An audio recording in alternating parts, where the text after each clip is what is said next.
Alright, here's the thing that your average black person doesn't understand when I talk about the differences between white people and black people.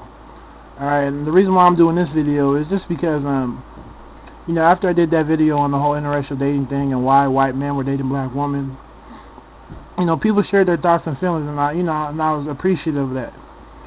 But your average black person is sheltered from the white community. Pure and simple. So when they speak about things that are white in terms of white people or what white people do, they're coming from a perspective of what they may see on TV or what they think they know. And what you see on TV, the image that you typically get of white people on TV is usually, affluent, a little bit, upper class, higher middle class type of, white person, right? But they don't necessarily make up the majority. The majority of white folks are middle class, alright?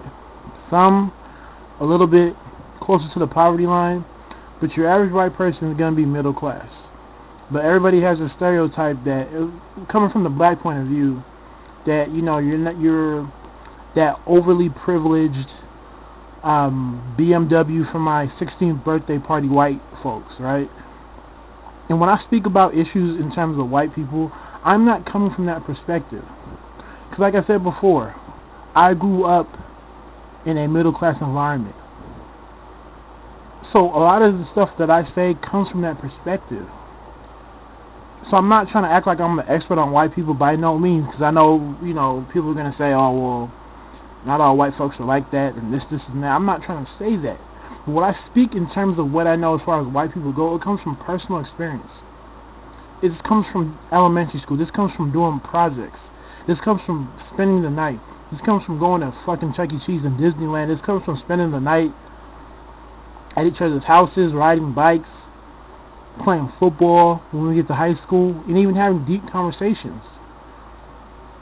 So I was there when my friends would tell me how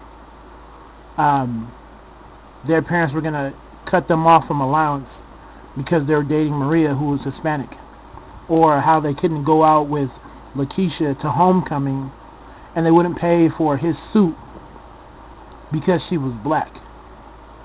So I was there to see all this, because they shared the shit with me, because I do have close relationships with people who are white, and mainly people who come from a middle class environment. So I know Hispanics, Asians, a lot of different people who come from that middle class environment. And the typical white person that you will run into, even Asian, will typically fall in that middle class range.